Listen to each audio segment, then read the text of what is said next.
George Young,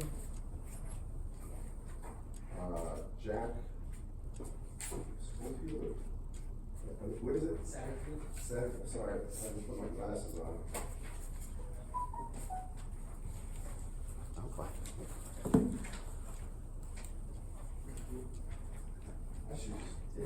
I usually just stand it. Ethan Mitchell.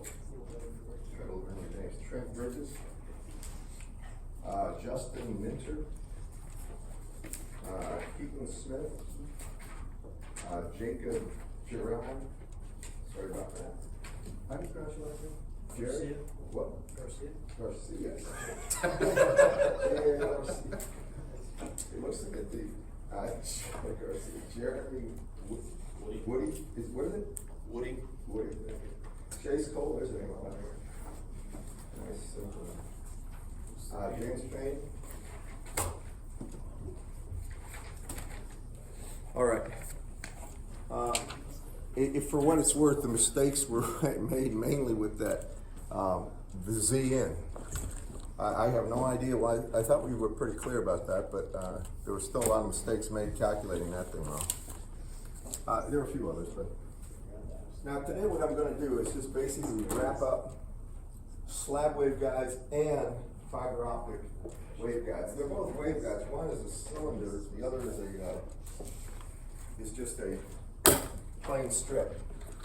And I'll tell you, there's not a lot of stuff we do with these that's really highly theoretical. It's basically you want single mode propagation. If you don't have single mode, then you got a problem, because then the velocities of the actual of the communicated signal and energy and power are different, so you get garbled. Now it's all right if you're just trying to blast a bunch of power out, then that's not that big of a deal. But almost all the things we do when we're talking about electromagnetics in this class have to do with communicating information. So you definitely want the signal to be something you can deconstruct and get out the information. That's why we don't want two modes. So anyway, let me just do this for single mode fiber. For a slab waveguide. Marcus do this too. There's no waste basket on it. I'm going to throw these down here. Remind me to grab them and throw them out.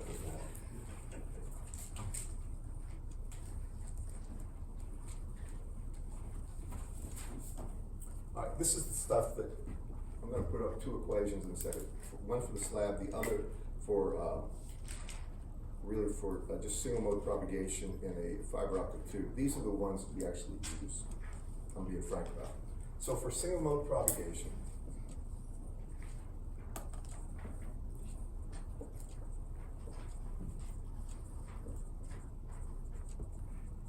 in a slab, this is shown in the book, where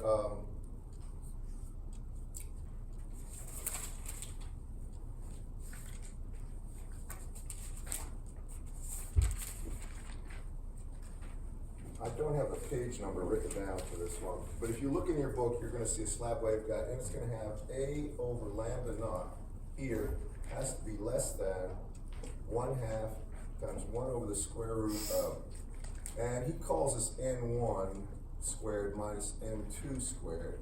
I'm going to just make it qualified. So for single mode, this is the actual limitation. So what is A? When you have a slab, this is going to be a slab. Inside the slab, you have N1. This is the index of refraction of the slab. N2 is outside, and it's usually air, which means N2 is usually 1. Not all the time, but usually. And then you're going to have N2 here. Now, A is something you have to be aware of. This is the distance A. And if you look in your book, can you all see this? What page is this on, by the way? 404. If you look at his diagram, at the bottom of that page, do you see how A is the distance between the center to the top? It's not the actual thickness of the actual thing. So one way you can, if you want just the thickness, then what you would do is put D over 2, if you wanted to put it there for A, if you wanted it. But this is what he has in there, I believe, isn't it? Yeah. Now, Remember this, since N1 is the actual slab index of refraction, N1 and comma N2 are index of refraction. That's important. So really, N is equal to the square root of epsilon relative of the guide. I like to do it this way, just A over lambda naught less than 1/2 and then 1 over the square root of. And here just put N of the slab squared minus 1. That's usually what it is. Because people mess up the N1 and N2. It's the index of refraction squared, so really that's epsilon relative of slab. Just remember that. And that achieves single mode propagation. I want to tell you something. Let's just take a look at the thicknesses involved here, all right? Now, if we're in a slab waveguide and we're at optical frequencies, what is that? 1500 nanometers. Is that about optical? About 1 micron, right? 1.5 micron. That's the optical wavelengths. Do y'all remember this stuff? Right? If you don't, it's all right. Most of the time, we're not dealing with that high of frequency yet. But when you think about it, optical stuff, things that visible light has a frequency range from what, 700 nanometers to about what, 1400 nanometers? Is that the range? Does anybody remember? Well, y'all remember hearing about this, definitely, right? Now, when you talk about optics, you're talking about photons in packets of photons. You're not talking about individual electric fields usually, right? You're talking about that, and you're talking about coherency. But just get an idea of what we're talking about here.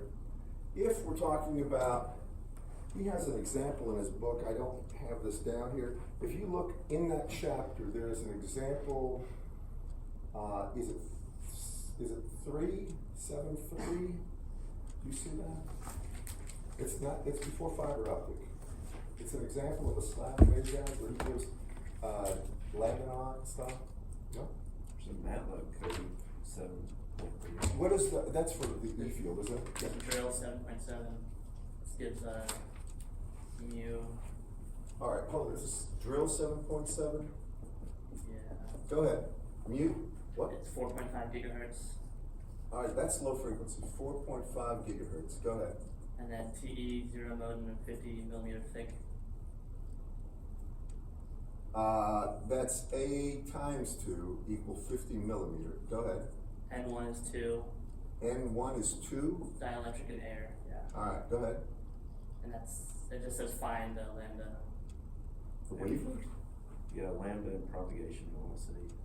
All right, well, this is an angular. That's not what I was looking for. I'm trying to get the single mode propagation. But that's, if we wanted to do this one, first of all, if we're doing this, and you want the wavelength in free space, what is it? Just look at this thing. Oh, it's actually the effective wavelength. He wants the wavelength in the guide, right? Right. All right. How do you get just free space wavelength? Lambda 0, or I should say wavelength in an unguided media. How do you always do that? Well, let's think about this. What is the wavelength in free space? Isn't it always just C over F? That would be free space, right? And how does the dielectric actually reduce that value? If it is in a dielectric, right, a lossless dielectric, it reduces it as 1 over the square root of epsilon relative, where epsilon relative would be the value of the permittivity, right, in the region it's propagating. Correct, class? So just to do this, lambda 0, that's lambda, or I better put lambda unguided. Lambda unguided would be C 3 times 10 to the 8th over F, and that's 4.5 times 10 to the 9th, and then 1 over the square root of epsilon relative. Well, this is the square root of epsilon relative, isn't it, class? The index of refraction is proportional to the square root of epsilon relative, correct? So you divide this by 2, and what do you get for that value?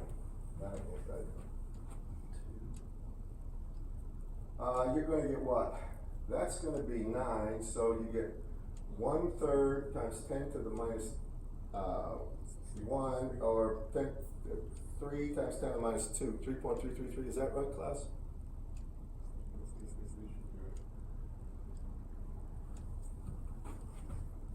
.333 and that's gonna be centimeters, right? Am I right with that, class? Right? 4.5, that's a 2, that's 9, right? 9 into 3 is 1/3, 1/3 is 0.3333, 10 to the 9th, 10 to the 8th is 10 to the minus 1, right? Y'all agree this is right? Yes. So that's the wavelength in the unguided media. He wants the wavelength along the guide. So with this information, what he's looking for is this. It's the O mode, he said? Yeah. Right? Yes. Now, if this is A, and this is A, then, did he say the total thickness is 50 millimeters? Yes. Okay, this is actually just 50 millimeters. Then it's this deal right here, where we go and we basically hit this bounce diagram right here. And for the O mode, I don't know if you remember all this, but we say that after everything's said and done, he has us there. It's 2A times the cosine of theta incident right here.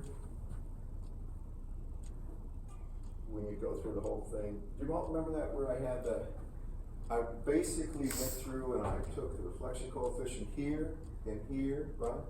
And I took the phase angle, and then I added up these phase changes here. That was A, B, so it's LAB, LBC. After you did all the math and everything, you ended up getting effectively, it was actually beta unguided times, and then it was going to be effectively 2A cosine of theta incident. Look in the book and check this. Then he's going to have that minus 2 times phi, that's the actual reflection coefficient's angle, is equal to 2 pi m in here. Do y'all remember this? What equation is this, by the way? 7.85. Oh, wait. Is that right? Oh, no, 7.86. Sorry, 86. Then from there, he calculates, for the O mode, that goes to 0, correct, class? Right? And then when he puts in for this phase angle to actually solve it, it's a transcendental equation, isn't it? Do you all remember that in the page where he graphs one set and the other set against each other? But if you just set this equal to 0, right? Where we're assuming phase angle of that, we're not looking for all the modes, just that one. Doesn't he have beta unguided times 2A cosine theta incident here equals 0? Or sorry, not 0, pardon.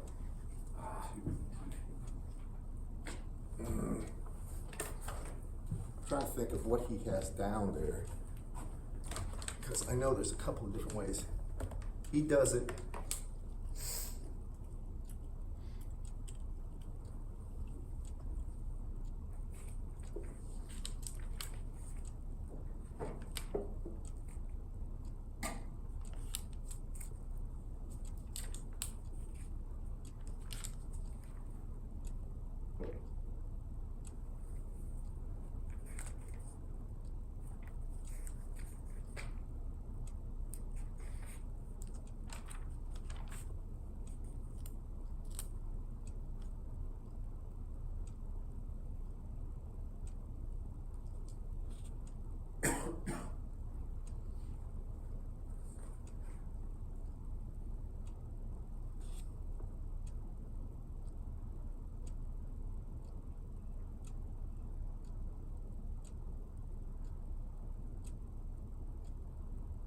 This is it. That's equation 7.101.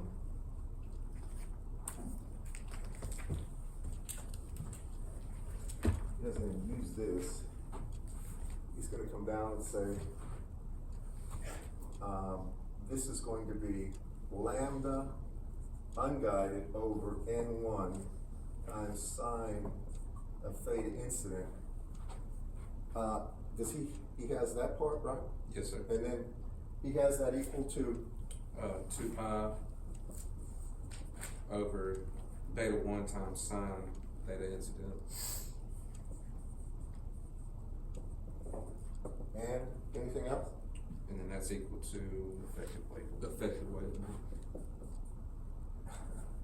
Now, well, here's the catch-22 on this one. The theta incident angle is the critical one that you need for this problem.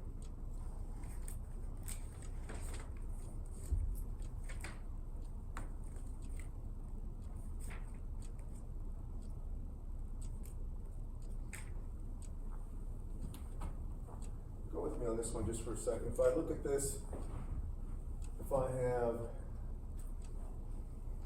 cosine theta incident equal to 2 pi over, yeah, this is going to do it, over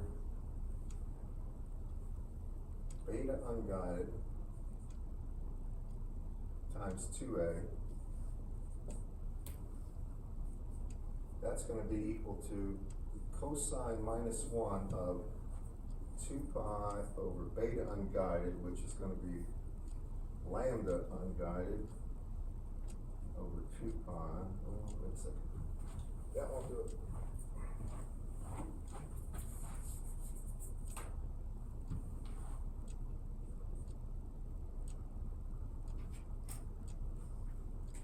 That's 2 pi over 2 pi lambda unguided times 2a is equal to lambda unguided over 2a. That means theta incident here would be equal to cosine minus 1 of lambda unguided over 2a, for its cosine minus 1 of lambda unguided we found is 3.33 centimeters times 10 to the minus 2 over 2a, and that's 50 millimeters. 50 times 10 to the minus 3. What is this angle in degrees? Right here? I'll tell you what I'm doing in a second. I have a question. Yeah. For lambda unguided, why didn't you take the square root of epsilon relative for the two? Well, remember that when you talk about wavelength, right? Wavelength in general is going to be velocity, right, over frequency. Well, the velocity of an unguided a wave in a media other than free space is going to be c over the square root of epsilon relative, right? That's where so you could put the index of refraction down there or square root of epsilon relative. Okay, I thought you didn't take the square root of 2 in the denominator. Well, isn't epsilon relative, isn't that equal to the index of refraction? I mean, sorry, square root of epsilon relative is the index of refraction. Don't they give us, Oh, okay. they give us eta, not epsilon relative, right? Yeah. In this problem class? If you look at the statement in that drill problem, it gives us eta, doesn't it? I'm sorry, it gives us n, the index of refraction, sorry. So that is the square root of epsilon relative. Okay. That's anyway, what is this angle right here? 48.2. That's what I got. 48.2 degrees. And if that's the angle, then I'm just going to say this. They want the wavelength in the guide, right? And they want the velocity, correct, class? Yes, sir. All right, well, for the velocity, here's what you think about. The velocity this way, if you're talking about how it's moving in an unguided way, this way, that velocity, I'll call it E likes U, and this is unguided. That's going to be c over the square root of epsilon relative, or it's c over the index of refraction. All right? Now, that's how it's bouncing. Do you follow me on this? That means the velocity in this direction is really going to be that times the cosine of this angle right here, right? Isn't it, class? Now, what we've got as far as our angle, we have this angle. Y'all see that? That's the angle we just calculated, according to his book. That means the cosine of this angle would be the sine of this angle, correct? And we found that that angle is 48.2 degrees. So one way to do it, you could just, if you wanted this, if we need the cosine of this angle, which is really the sine of that angle, times the velocity right here in the unguided media. Are you with me? Because if I can get the velocity that's actually moving, and then just take the projection in that direction, do you follow me? So if I take this velocity, the actual velocity in the slab should be equal to the velocity in the unguided media, which is really that. It's c over the square root of epsilon relative, or really, you can put down the index of refraction, and it's going to be that, and then it's going to be equal to the sine of this angle, which is 48.2 degrees. So that's going to be equal to c over 2 times the sine of 48.2 degrees. And what do you get for that for the velocity in the slab? That's 3 times 10 to the 8th, right? Divided by 2 times the sine of 48.2 degrees. Can you just tell me what that is? I'm sorry this took a while, and then I'll explain what I did.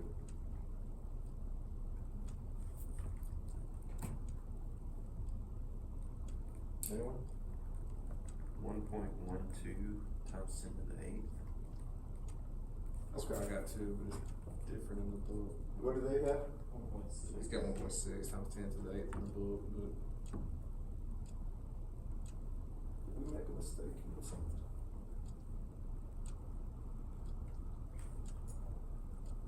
He has 1 point what?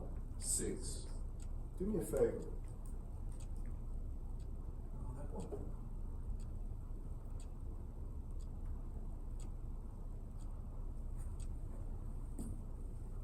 What about for the effective wavelength? Because we didn't find it using the angle, did we? No, this is in the unguided medium, that wavelength.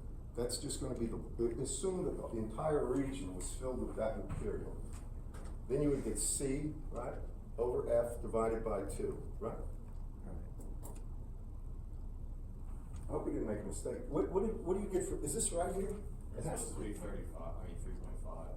This is? Yeah. Yeah. My bad. My bad. 3.5 times 10 to the minus 2?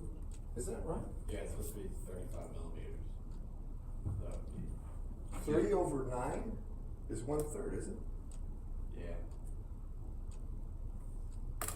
Is this what he has? Or were you saying? that is what he has, yes, He sir. has 35 millimeters. That's wrong. This right here, look at this. 3 times 10 to the 8th over 4.5 times 2, that's 9. That's your point, 3.333, right? Yes. His answer is wrong. No, well, he has 35 millimeters as the effective wavelength. That's the unguided, isn't it? Yeah, it's the effective. Well, It says lambda E. yeah, but that's the wavelength down the guide, isn't it? It says effective wavelength should be lambda naught over N1 sine fit incident. Right, and that's down the guide. Here's where it comes from.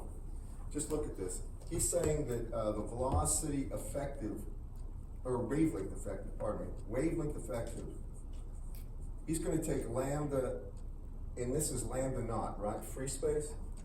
And then he's going to divide it by N1. So now he's got the unguided, he has the wavelength as if the entire region was filled with N1. Are you with me? That's still unguided, but now it's in the material. Now to get it in the direction of propagation, then he's going to divide it by the sine of theta incident, right? Yes. You should have that, right? Well, that's effectively what we did, I think. Oh, we were getting velocity. Wait a second. Yeah, velocity would be times the sine. Does he state anything? Wait a second.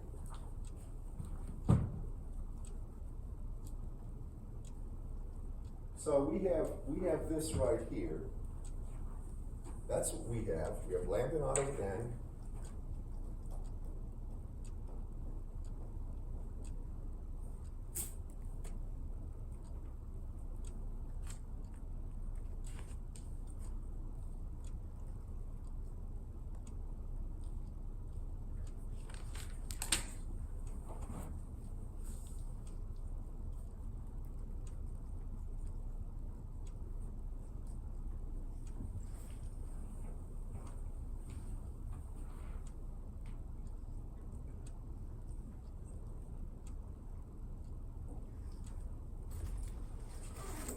work with me here. What did you get for this value again? 1.1, is that right? Yeah, like 1.12. 2 Yeah. times 10 to the 8th? Yes, sir. Yes, sir. All right, now, that's meters per second, right? Yes, sir. That's the velocity in the guide. If that's the velocity in the guide, the wavelength in the guide would be that velocity, 1.12 times 10 to the 8th, divided by the frequency. You agree with me? Yeah. The frequency is still 4.5 gigahertz. So this would be the wavelength in the guide. What do you get for the wavelength in the guide? 1.12 times 10 to the 8th 25 millimeters. divided by 4.5 times 10 to the 6th. What do you get? 10 to the 9th. What's- Like 25 Pardon me? millimeters. 25 millimeters? Yeah. And what does he have as the wavelength in the guide? 35 millimeters. Let me double check on that one. Something seems amiss and I can't put my finger on it. I'm sorry I didn't check that carefully. But the whole idea is, I think the critical thing is that we get this angle right. And if that angle's not right, then nothing's right. But I think the angle should just be something that we deduce from the constructive interference path. Let me just say this. I'm not doing one thing in here. I'm not taking account of that. I'm assuming the phase angle change is going to be a positive one. The reflection coefficient is positive one because we're going from a less dense to a more dense medium. But if it's a minus one, it could change things. So I'm making an assumption. Let me check on that one. I don't want to waste any more time with that.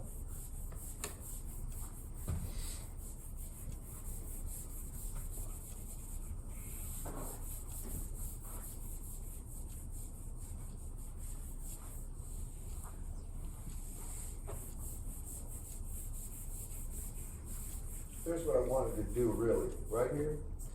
I want to take a look at how thin something has to be for single mode propagation. This is the real goal of what I was after.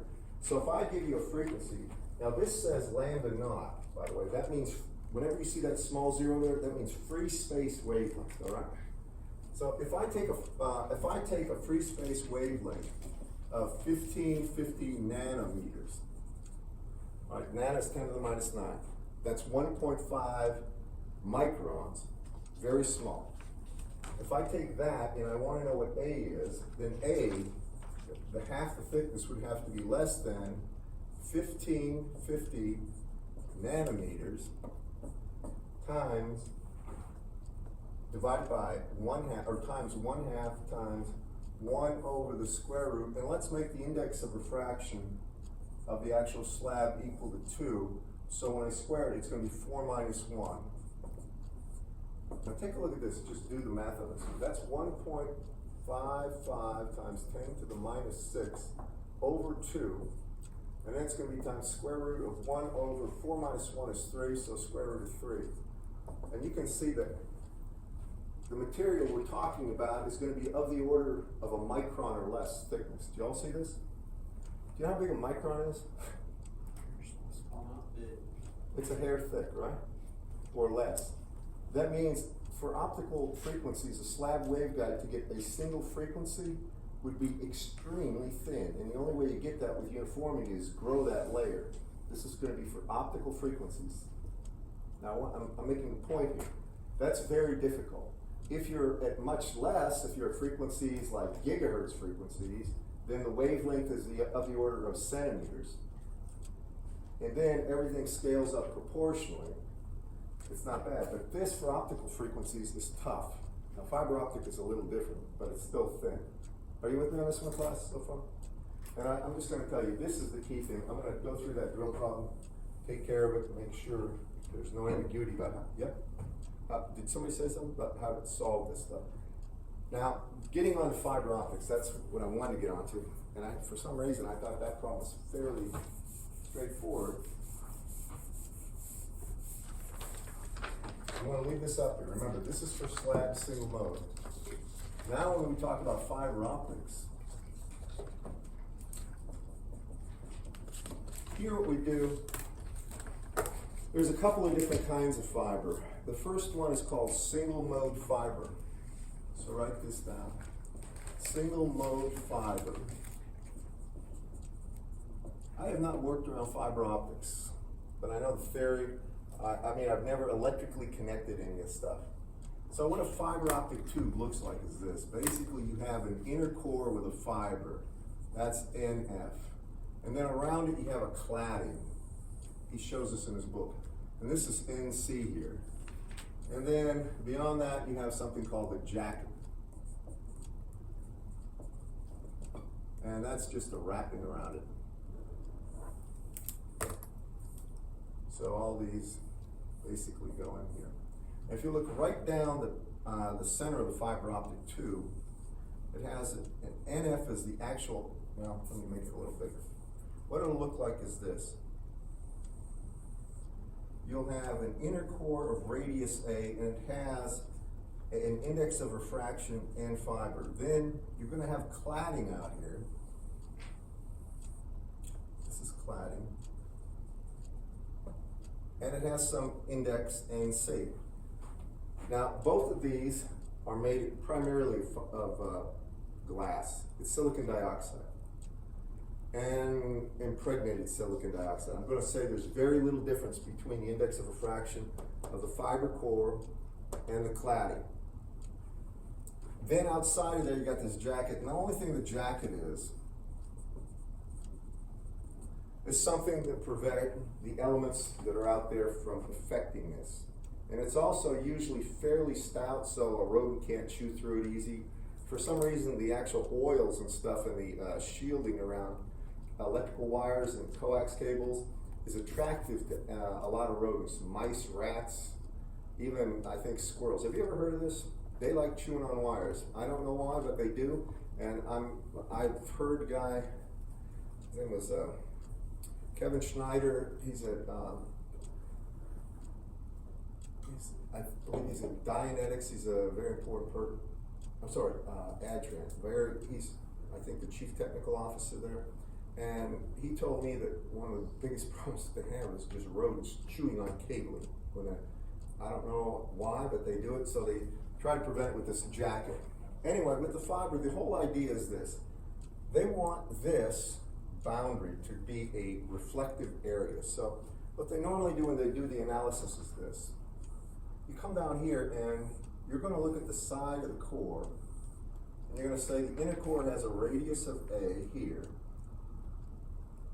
and then this is going to be where it has NF. It's got a radius of A, NF, end of the fiber. Then there's going to be the cladding, end of the cladding. Besides that, you don't worry too much about what else goes on, because here's the deal. Normally they say, we're going to have, let me do one thing here. You guys draw that, but I'm going to expand this for a reason. I'm going to do this, try to make that a little bigger. So you'll see it a little better. So this is going to be end of the fiber, end of the cladding. This thickness is A, this thickness is A. And now we're going to have, this is the center point. Light's going to enter, or electromagnetic energy is going to enter here. It's really optical energy. And it's going to come in at an angle, theta incident, or theta A. Dr. Wentworth calls this theta A, so we'll leave it as theta A. Now we're going to use Snell's law to get how it deflects. Because this is almost always air. I don't know of a case when it wouldn't be air. The index of refraction, refraction would be 1. Are everybody with me on that, class? Almost always, but probably somebody could find an example where it isn't. Forgive me, I'm just gonna, I'll leave it as, how about this? We call this N0. So if it is air, fine. If it's not, the 0 always means whatever's outside. Almost always, it's free space usually. Now, it bends, this light's gonna have, it'll bend, and this angle, this way.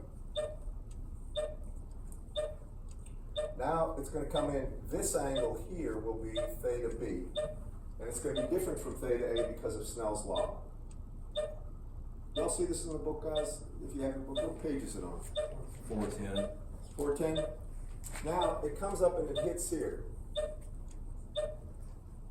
And this angle that it strikes right here is called theta C. And then it bounces like this, like so.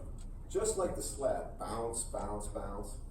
And we could go through and say, in order for constructive interference to happen, then what you'd have to do is have basically the phase fronts at given angles to be constructively interfering. You all with me on this, class? We're not gonna go that route on this one. Not yet anyway, because he does this in an indirect way. What we're gonna say is this. First, we make the statement, and I'll do it over here.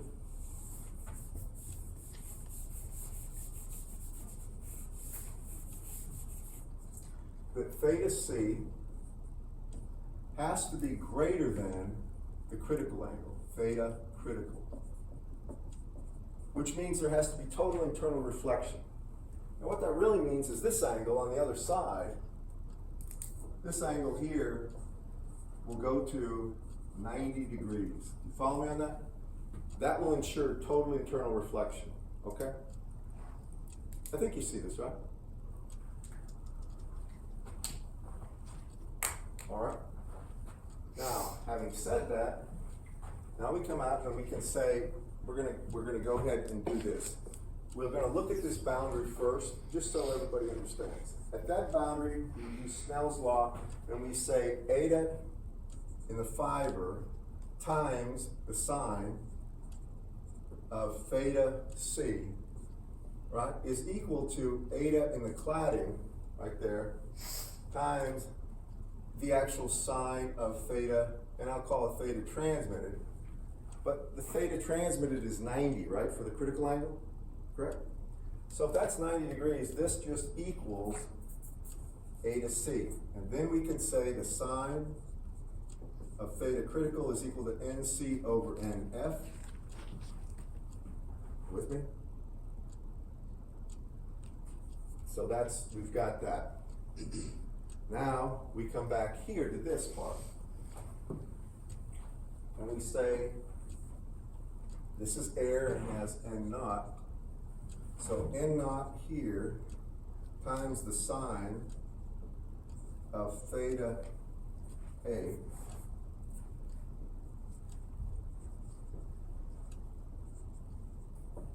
is equal to N of the fiber times the sine of theta B.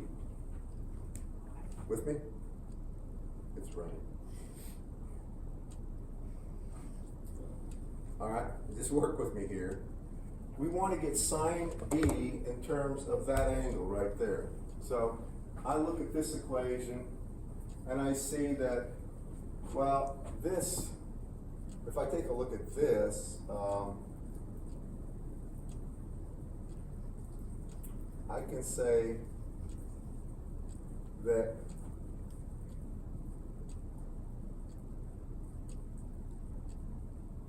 sine squared, well, better yet, we can do it a couple different ways.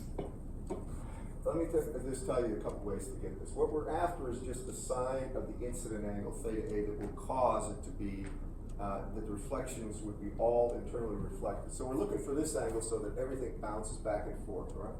One way to do this, where everything would be in terms of the dimensions of the fiber, or the differences in the fiber cladding, would be to simply solve for theta C right here. We could say that's the inverse sine of NC over NF. Does that make sense? Then you could say, well, if that's the angle, theta C, I know that the internal angle here, this angle plus 90 have to be 180, right? Or this angle plus this angle have to be 90, right? And then you could say, if you had theta C, you would simply say 90 minus theta C is theta B, and you could plug it in for the sine of theta B there, right? That's one way to get it. We can also do this if we want, and I think he chooses to do it this way. He's going to come down here and he's going to say,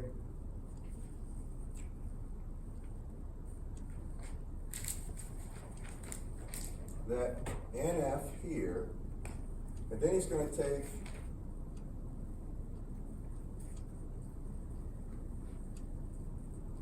actually I have this down, but the way he does it.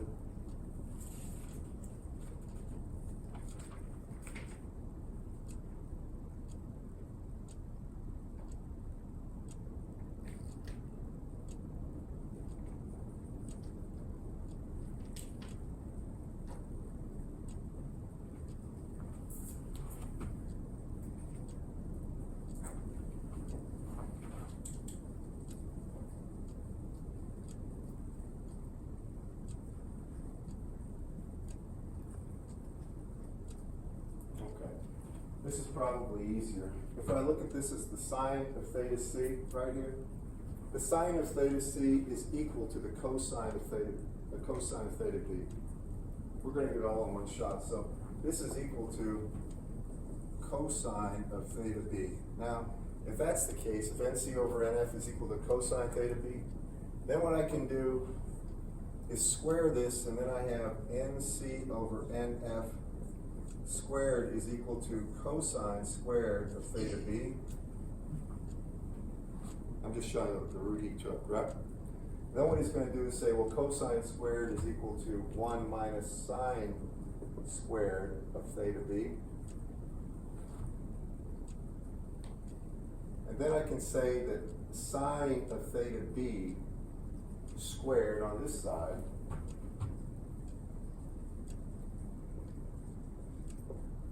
is equal to, in this case, 1 minus nc over nf quantity squared. You can see where it's going to happen now. And then I take the square root of this, so now I have the sine of theta b equal to plus or minus the square root of 1 minus nc over nf squared. And now I use that and put it there, but I'm only going to use the positive root because the negative root is an imaginary solution anyway. So this becomes equal to the square root of 1 minus nc over nf squared. And then therefore that's equal to square root. Once I get it to this point, the only thing I have to do is take nf inside here. So it's nf squared minus nc squared. So it's a square root of nf squared minus nc squared. And then I divide it by n naught, and that's equal to the sine of theta a. And that ensures everything reflects, that you're going to get propagation. If your angle, your incident angle is equal to or greater than that. Now, there's a term that they use for this. It's called the numerical aperture. It's called NA. And that is numerical aperture.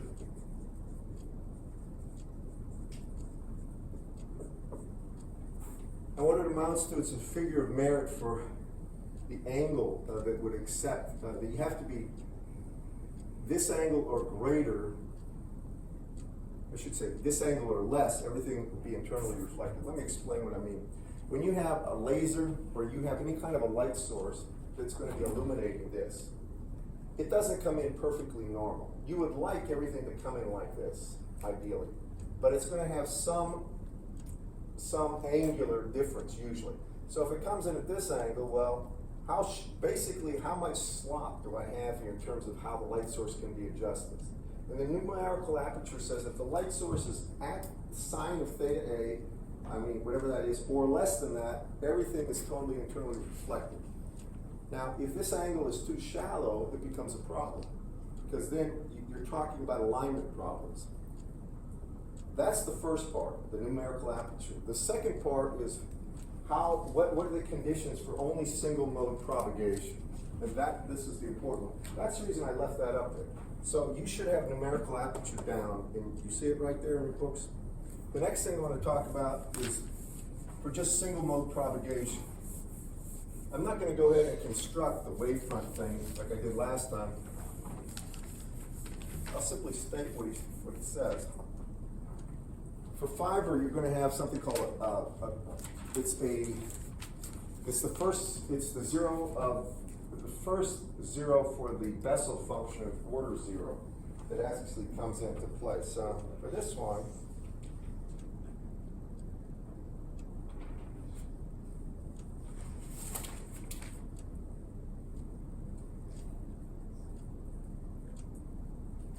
he's gonna have this, that lambda naught, that's free space lambda, has to be greater than 2 pi a, and a, of course, is gonna be the radius of that fiber, over k01, and then it's times the square root of nf squared minus nc squared.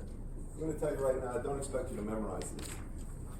I would provide that single mode for both the slab and that down, but I have to make mention of a few things. K01, that's equal to 2.405. Now, how many of you had Bessel functions in here? Well, you know what a sine or a cosine is, right? When I ask for the first zero of a sine, just the sine of theta, where is it? It's theta equals 0, right? That's the first zero. Where's the second zero? Like, where does the sine wave cross 0? It'd be theta equals, not 90. At 90 it's 180, right? These are zeros. Well, Bessel functions are sort of like, they're similar to trig functions. And the Bessel function of order 0, J0 of x, this is x. This is a solution to a cylindrical, a differential equation that describes the Helmholtz equation moving in cylindrical symmetry radially outward. I'm not going to go there, but what it looks like, this is the first zero. It comes in and does this, and it's asymptotically going down. And this is 2.405. So when I say where that 0 is, that's where it comes from.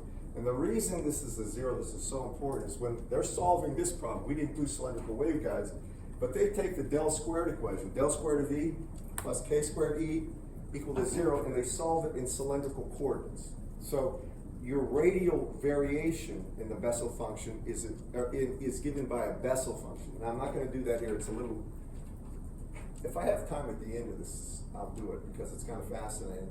Because you don't usually solve differential, or you don't solve the Helmholtz equation, the propagation of waves, in cylindrical or spherical coordinates until you're seniors. You all are juniors, right? Sophomore, juniors, right? You're a senior? Well, usually when you get into microwave and some of the other courses, then you solve in cylindrical coordinates and possibly spherical. But we don't do it here. Anyway, this is the first 0. That's where that comes from.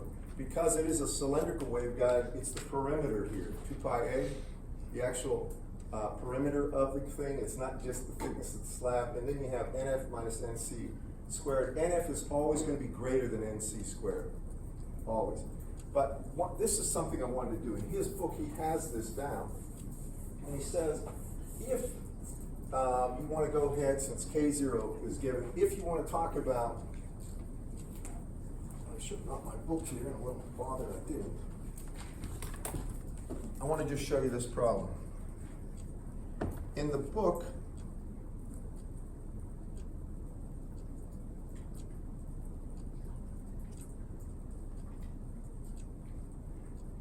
if you look at example 7.4, just for a second.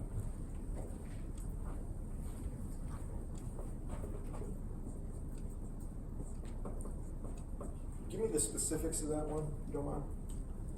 It says let's find the critical angle within the fiber. Then we'll find the acceptance angle.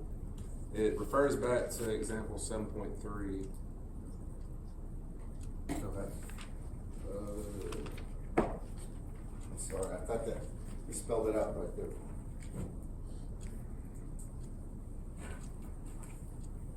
What is the index of refraction of the fiber? Index of refraction of the cladding? And I assume it's in air. But For the fiber, it's 1.465. For the cladding, it's 1.45. 4.5? Yes, sir. Not 0.5? 1.45? Yes, sir. Okay, that's close. All right, go ahead.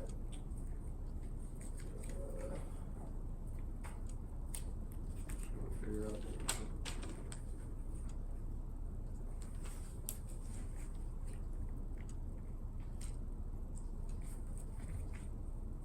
So the wavelength is 1550 nanometers. Lambda naught? Yes, sir. That's optimal.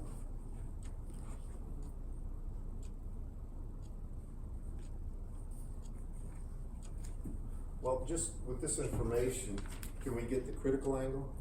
I mean, sorry, theta C. You can. What do we know that, to get theta C right here, you know that the sine, it's really gonna be n fiber times sine of theta C is equal to n cladding times the sine of theta, call it theta transmitted. But for total transmission, this has to go to 1, right? Theta T goes to 90 degrees goes to 1, right? That means right here, everything's reflected. If it's 90 degrees, effectively, everything's reflected. So in that case, that means theta C right here would be the inverse sine of NC over NF. Now, that's sine minus 1 of NC, 1.45 over 1.465. That is extremely small value. So what do you get for that angle? He has it, I'm sure. 81.8 degrees. We have this angle at 81.8 degrees, right? Now you can just look at this and get this. You don't have to do any kind of funny math. If that's 81.8 degrees, then this angle is 90 minus that. Do you all agree with that? So what's this angle, theta B? Theta C is 81.8 degrees. 81.8 degrees. This is going to be 90 minus that, which is 8.2. that would be theta B. 8.2 degrees, right? Yes, sir. This is how I work a lot of these problems. I don't really use the formulas directly the way it's laid out. So now I have theta B, and now I know that, is it in air, does he say?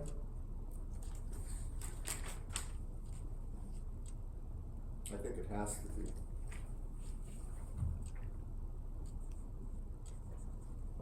What does it really say?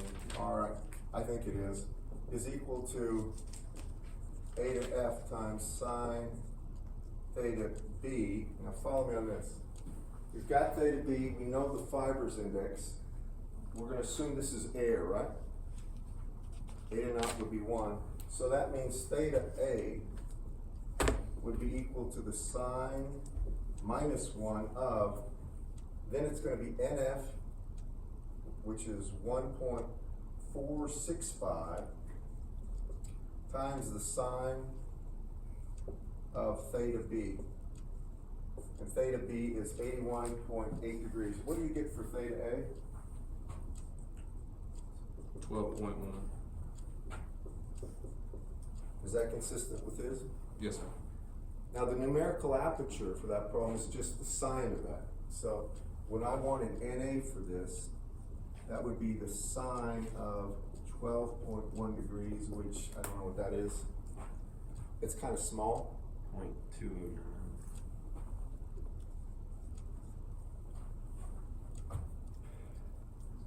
I don't have a good feel if that's a hard alignment or not. Anything less than about 3 degrees, I know becomes a more difficult thing. And when you're placing parts, unless you have a mechanical system for doing it, then, see, normally if you have fiber right here, your light source isn't stuck right next to it. There's usually a displacement on this thing. And that means this thing has to be something where there's alignment, has to be, you know, it has to be good.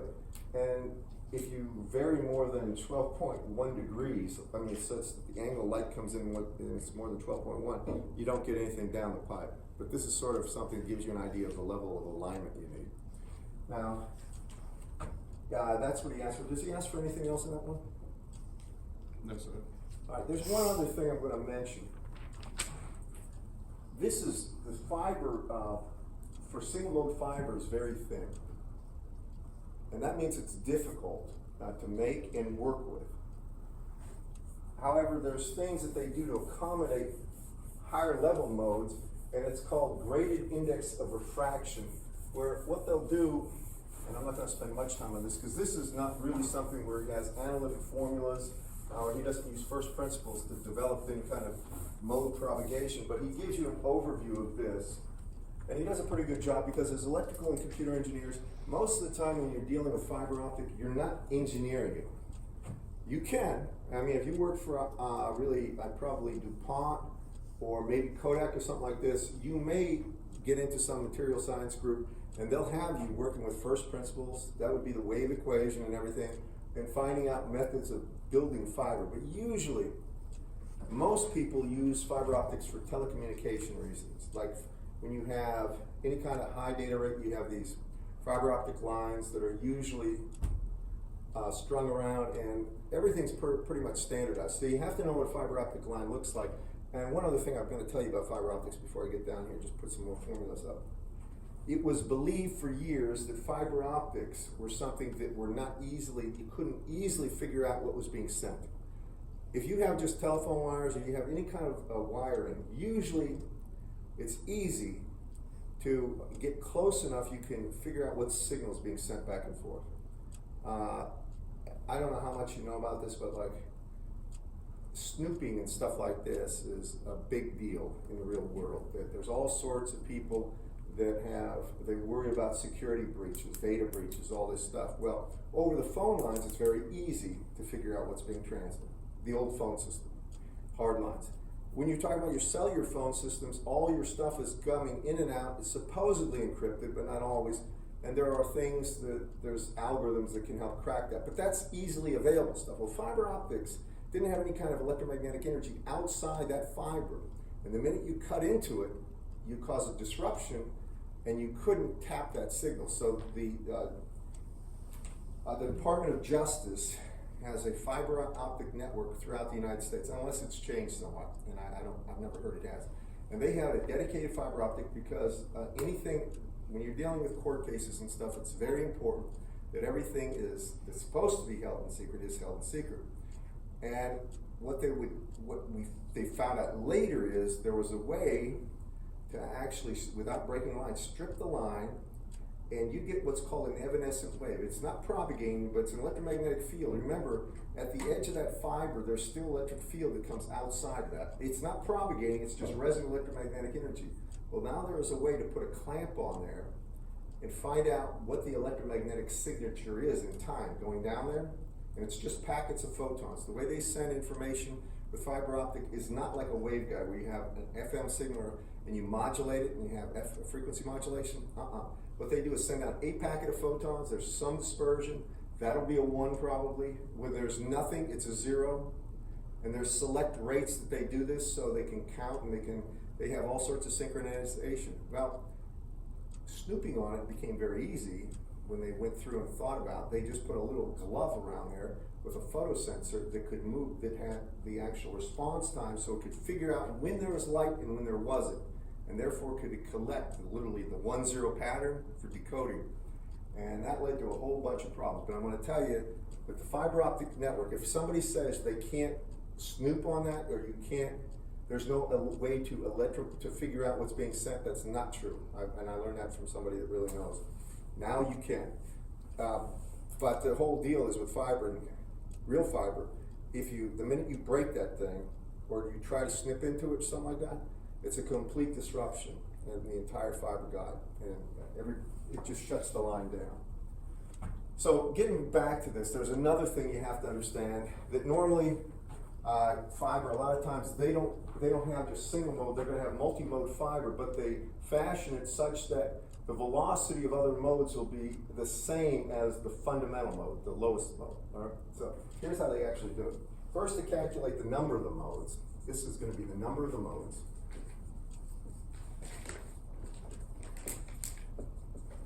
And you might say the differences in the velocities of the signals. How many different velocities are we going to have with the signal? And really, how the energy or power is distributed in those modes is another story that we don't touch here. But the modes are equal to 2, and that's over pi times A over lambda naught, that's unguided squared, times NF squared minus N cladding squared. So this is the number of modes. And lambda naught is going to be the free space wavelength, A is the radius, NF is the cladding index of refraction, it's the fiber index of refraction, and NC is the cladding index of refraction. And as an example in a book that he gives, he calculates 9 modes. Now, that means that each of those modes propagates at a different rate, and if in fact, and the real thing is how much power or energy is in each mode, and that's something that we do at the really at the PhD level courses. We talk about that, and that's not a trivial thing that you can easily solve unless something has happened that I don't know about.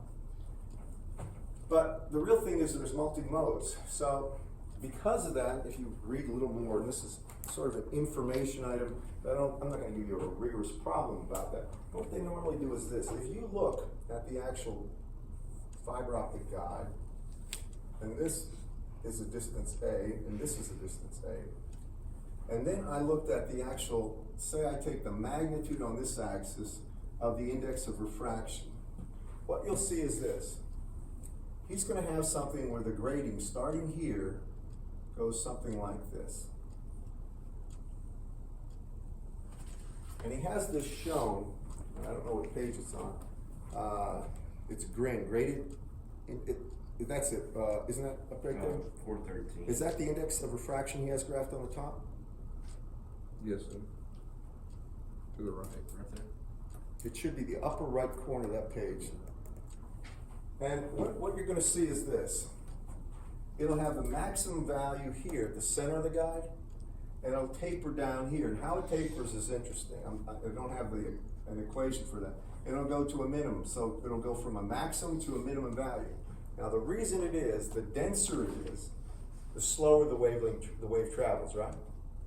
And what they find is they engineer this, because remember when waves bounce, they do this. They hit different angles, right? Now what they want to do is make the actual velocity of the one bouncing at, say, this angle, theta 1, to be the same as the velocity of the one bouncing at this angle. So they get, what they want is the same effective value of the index of refraction. That's kind of the way it's done. And therefore they come up with these gradings. Now I'm going to tell you, it's not a simple set of equations, I don't believe. I think it's transcendental. But that's how they get the graded index fiber. The whole idea is, if I come in at any given angle, if this is a graded index, they want to say, no matter what my angle is, if it's above, or if it's something such that it's bigger than the critical angle here, that the velocity this thing bounces in that direction will be the same. So then they come up with a solution for how the index should be. Are you with me on that? That's called a graded index fiber, or GRIN, I think in the book, it's G-R-I-N. And it's used today. And I'll say that the benefit is it's much thicker and easier to make. But the problem is you do get velocity dispersion in that. So you can't have a very long line with that and use it effectively. Because this is something else I'm just going to mention. You have to understand this thing about fiber optics. Remember I said it sends a pulse. It's either a whole bunch of light pockets of, photons moving down, or none, right? It's not an electromagnetic wave in the true sense. It's pockets of photons. So if you take a look, just for a second, if this is our fiber optic guide, take a snapshot in time, and this is going to be photon density, or just call it intensity. And this is going to be I of X versus X. What you'll see is this. As I'm closer, say this is the source here. The source of light, this is the fiber optic tube. When I'm close to the source, it's a very sharp little thing that I can see that I see where the actually intensity goes up and then it drops, and that's a packet of light. Follow me? It's like you turn on this laser source just for an instant, turn it off, maybe 10 to the minus 9, 12 seconds or something like this. So you get 10 to the minus 12 times the speed of light is this distance roughly. Follow me? Very small. But as this wave travels down, remember this is a snapshot in time, then it'll start doing this. Now these corners get knocked off and you get spreading here. It's called dispersion. A little further down the line when we look at the pulse, you'll also get the height attenuated because there will be attenuation. Now down here we'll get this. You follow? The distance between the first and the second pulse becomes critical, because if all of a sudden you get this, you can't establish if it's a 1 or a 0. Follow me? So with graded index fiber, this becomes more pronounced, and they can't go that far between the source and the repeater. Now, once you're at the repeater, this is nice, because all of a sudden at the repeater, the next, because these things are never just a single piece of fiber, if it's a long communication channel, they have links and then they repeat them.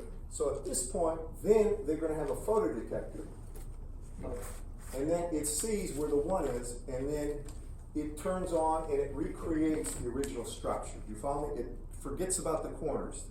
Now you can do that with graded index fiber. It's better with single mode fiber, but single mode is expensive and it's a little harder to work with. So the length of that line before you need a repeater becomes critical. And that's things that are actually given in technical manuals. Has anybody ever done anything with fiber optics themselves? Who was around fiber optics? If somebody was. Kind of. What, did you ever see them laying it down?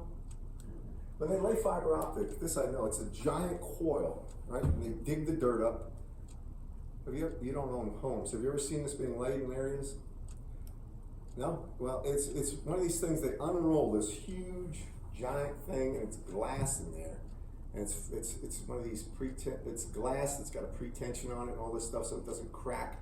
And they lay it down into the ground, and then they cover it with dirt. And hopefully it works. But when they do this, I'm trying to think of how they do this.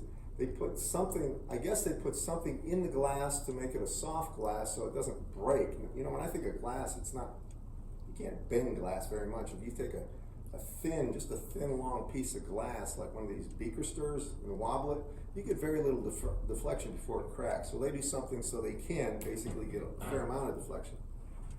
But they don't lay these things like 100 miles without a repeater. They're usually about 1.5 miles, 2 miles at most before they put a repeater station on these things. And that just recreates the signal and sends it down the line. They are super fast though. And I think they use these now. Verizon came through here, my neighborhood, and they put down cable, fiber optic cable. I don't know if Charter's backbone's fiber around here, if it's just coax or not. But you all been around where fiber optic cables laid or not? For TVs and phone communications? You guys are from Huntsville, right? Some of you aren't, right? Don't you have 3 cable providers up there? I got one. You don't have a choice of 3? My brother does. It depends on where you're at. Cox, something, yeah, well, he's in Madison, I think. He's got Cox and 2 others, and one of them's fiber. Yeah, they have fiber now in certain areas. Well, the thing about fiber is lightning doesn't bother it, weather doesn't bother it, nothing bothers it. If it's fiber, if it's true fiber all the way there, and with several uplinks to satellites. But if you have anything relying on microwave dish links and cabling that's hung, then bad weather can take it out in a heartbeat. I don't know if you realize that, and it happens all the time. I wish I could say more about fiber in this area, but I don't really know enough. So that's multi-mode fiber, and I'm going to level with you on this stuff.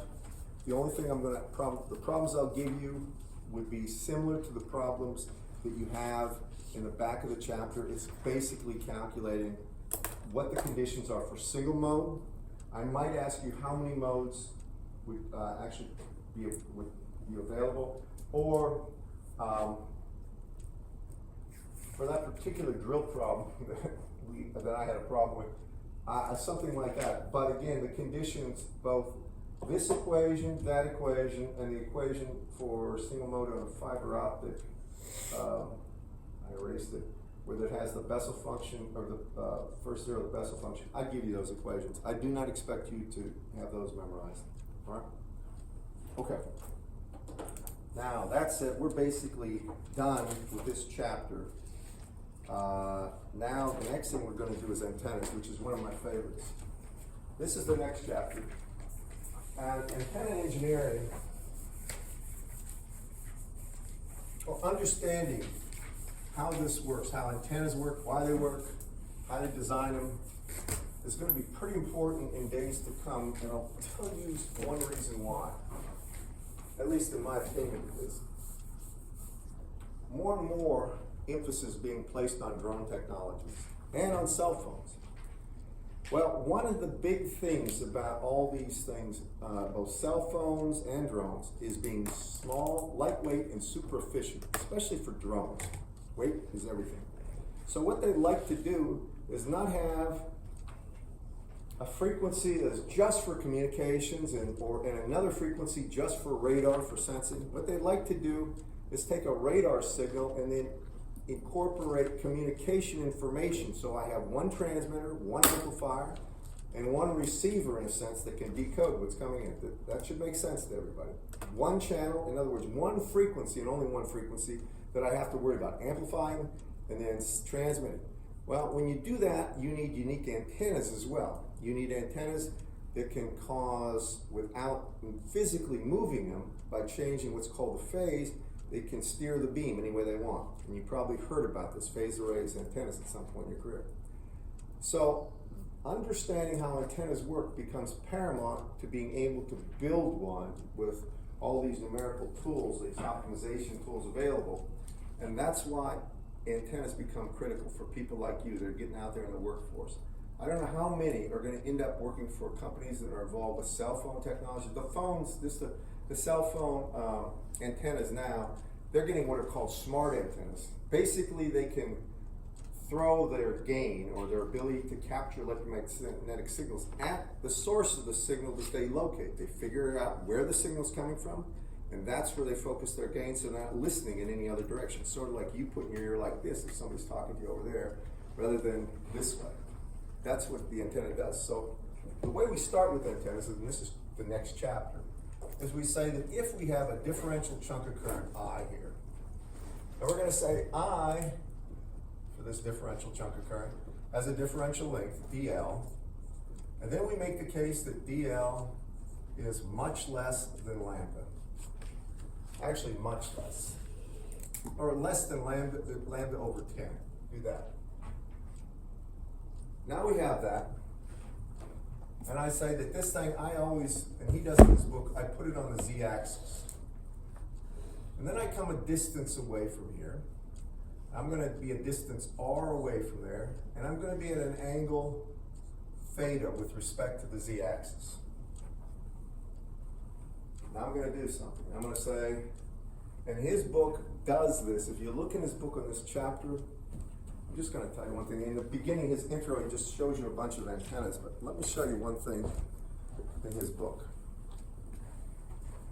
His introduction into antennas just shows you the various ways they look. He sort of talks about how you take a source, you use a waveguide or coax cable that has the same input impedance, or you will have an impedance matching effect. And then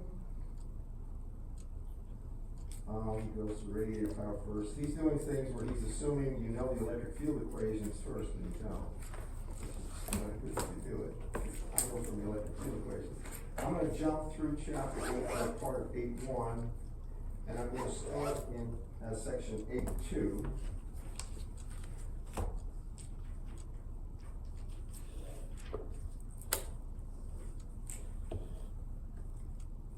And that looks, section 8.2 is a little bit hairy, so I'm going to try to make it a little more understandable. All right, first thing I have to say is this.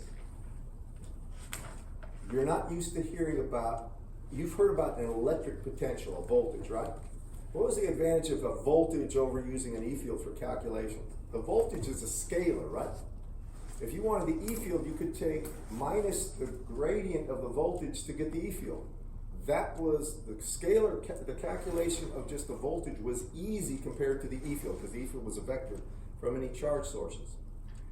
You could take that and just do the operation of the gradient operator with a minus sign to get the E field.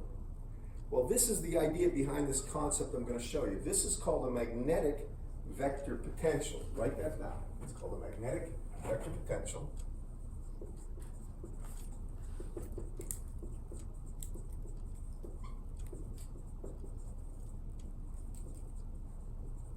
And the symbol is A.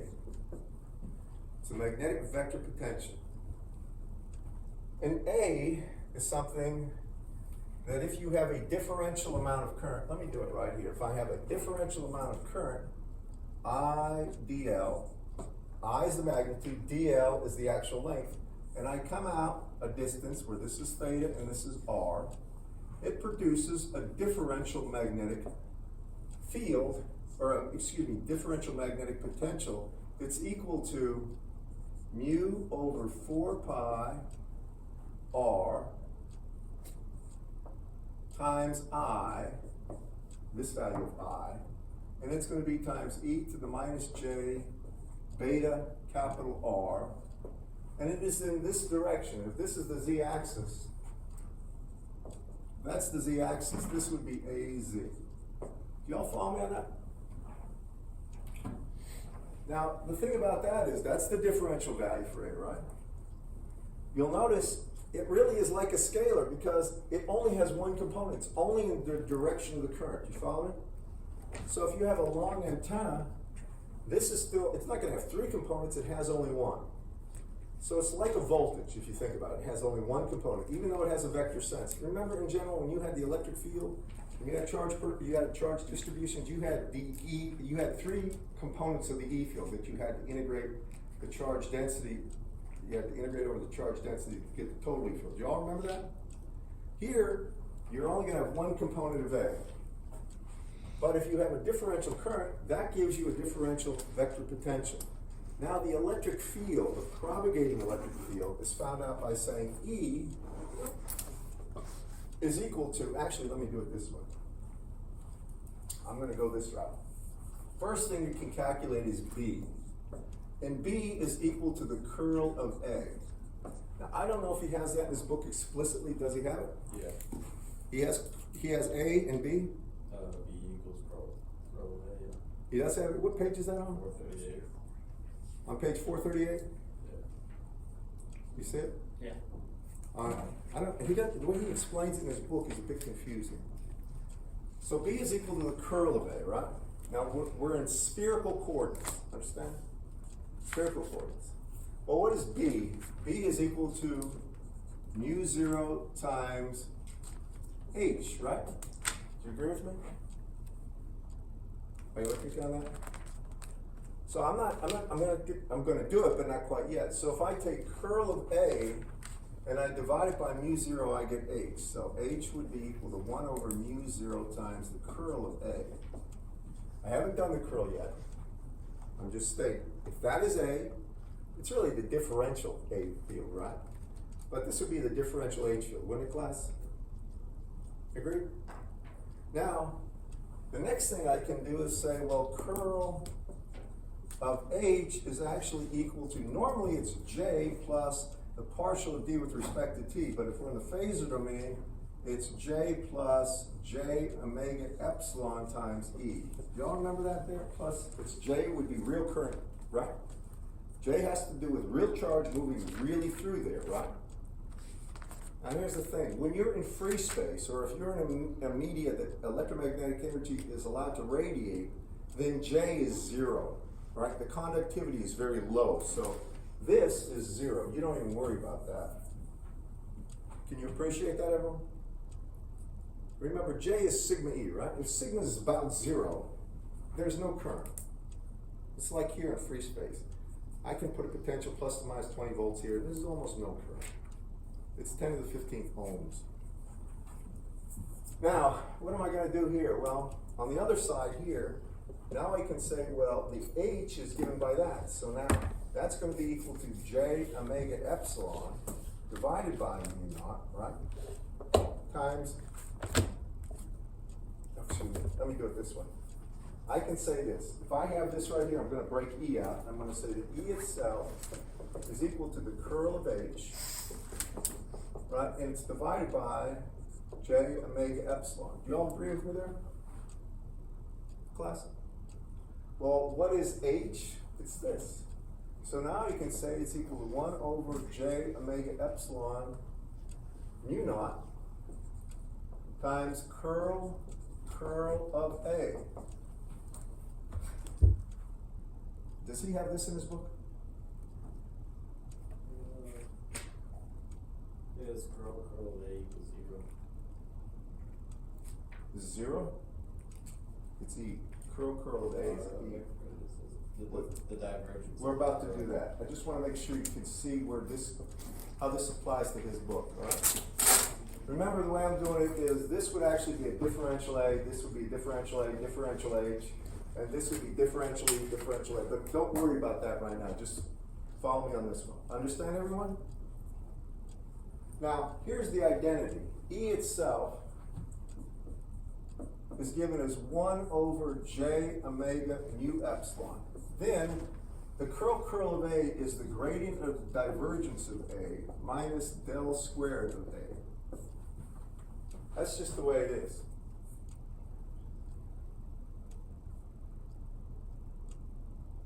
And now, I can do this easily. But when I take a look at this condition right here,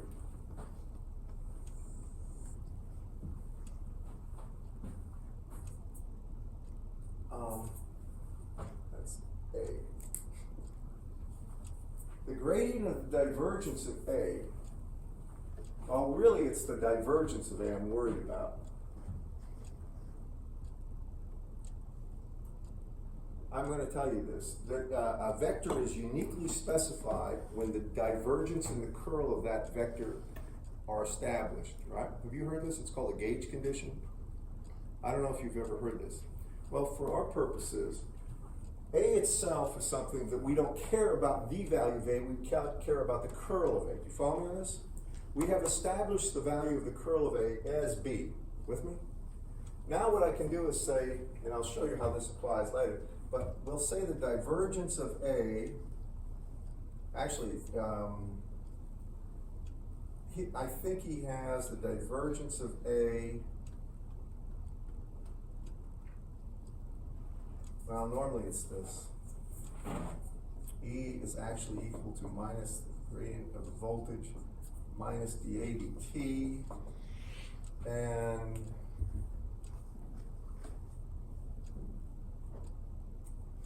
he's going to have divergence of A plus, he's actually probably going to say it's equal to 0 in his book. Does he use The divergence of the curl is equal to 0. Right, I just said. Well, that's an identity. Does he say divergence of A is 0 though? Let me just say this, all right? No, let's see that. Divergence of a curl is by definition 0. Yes. All right, now I'm going to make a long story short of this one. What it amounts to is this. This term is going to become 0 right there. All right, that goes away. The divergence of A we can set equal to 0 because the curl is the only thing we care about the definition having to do with, and that's defined as mu 0h. Just trust me on this one. So now I get E equal to this. E, and he should have E equals to, really 1 over J is minus J. J over omega mu epsilon times del squared of A. Does he have that?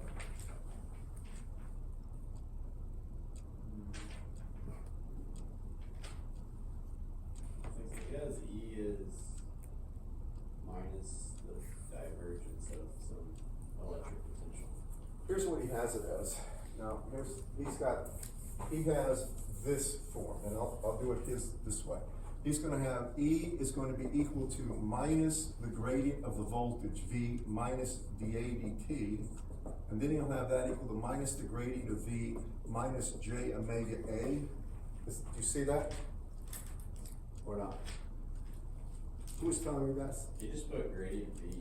That was it. That's how he started the chapter. E is minus gradient of V? Yeah, That's electrostatics. yeah, that's how he started the 8.2. Let me just tell you, if E is minus the gradient of the voltage, this is for electrostatics.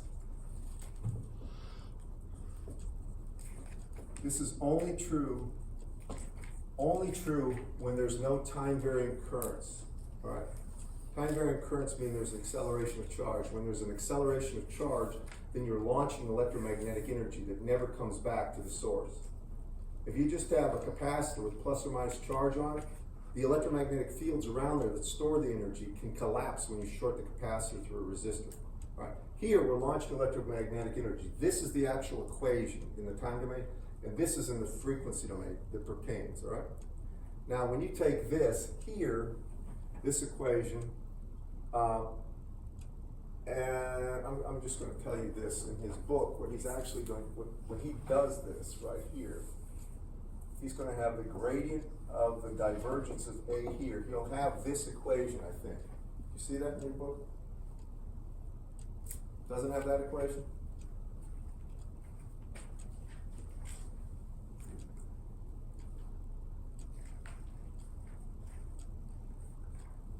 No? Hey, wait a second, am I way over? Yeah. Yes, I'm sir. so sorry. Somebody yell at me about that. I'm sorry, I'll cover this on Wednesday in detail, and I will have exact notes and everything for all of it. The thing I wanted to do is cover the waveguide thing